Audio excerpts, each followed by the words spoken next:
Corrupt होते तो अब तक भाजपा में शामिल हो जाते। दूसरी चीज, जहां तक सीएए का सवाल है, ये पाकिस्तान, अफगानिस्तान और बांग्लादेश से लोगों को लाकर बसाया जाएगा हमारे देश में।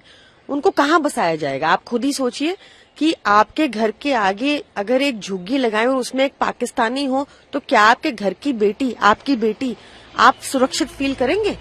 भाजपा लेती है गारंटी लॉ एंड ऑर्डर की।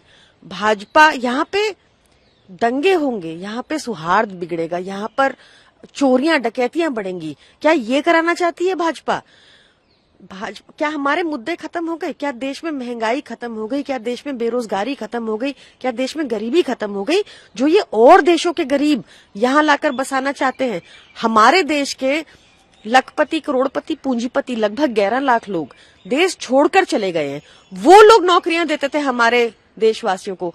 मोदी जी को उनको वापस लेकर आना चाहिए, ना कि सब लोगों, सारे देशों के गरीब लोगों को हमारे देश में बसाकर और हमारे रिसोर्सेज के ऊपर, संसाधनों के ऊपर, हमारे बच्चों के संसाधनों के ऊपर हिस्सा डालना चाहिए। कहा है कि अगर उन्हें कार्रवाई की बात क्यों नहीं करते हैं, वे कैसे भूल जाते हैं, और वो कैसे भूल सकते हैं पार्टीशन का दर्द? क्या हुए जाके कभी रिफ्यूजी फैमिली से मिले? अगर नहीं मिले तो उन्हें मिलना चाहिए जाकर। देखिए, मुझे लगता है कि भाजपा एक लौती ऐसी सरकार है जो ये मांग कर रही है कि इलीगल माइग्रेंट्स को वैध कर देना चाहिए।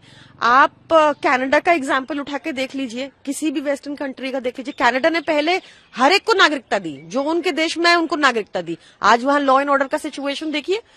तो हमें सीखना चाहिए। हम जहां पे बाकी लोग, बाकी विकसित देश बिल्कुल इसको अपोज कर रहे हैं, इलीगल माइग्रेशन को रोकने की बात कर रहे हैं पूरी तरह से, हमारा इकलौते देश है, हमारे इकलौते प्रधानमंत्री जो कह रहे हैं कि नहीं, मैं तो नागरिकता दूंगा इलीगल माइग्रेंट्स को, ये गलत है।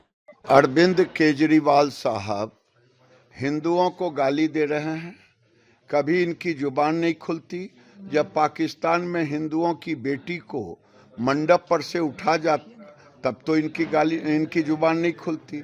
लेकिन वो पीड़ित, वहां उसको सहारा पाकिस्तान में नहीं मिलता, वो भाग करके हिंदुस्तान नहीं आएगा तो कहां जाएगा?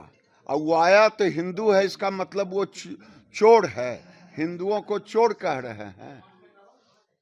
और दूसरे आते हैं बांग्लादेश और रोहिंग्या, वो उनके विषय में इनका जुबान नहीं खुलेगी, क्योंकि उनका तो वोट बैंक है ना, तुष्टीकरण है ना। ये तुष्टीकरण नहीं चलेगा। जो भारतवंशी पाकिस्तान में तबाह बर्बाद हुए हैं, अफगानिस्तान में सिख भाई तबाह बर्बाद हुए, उनको सहारा आखिर कौन देगा?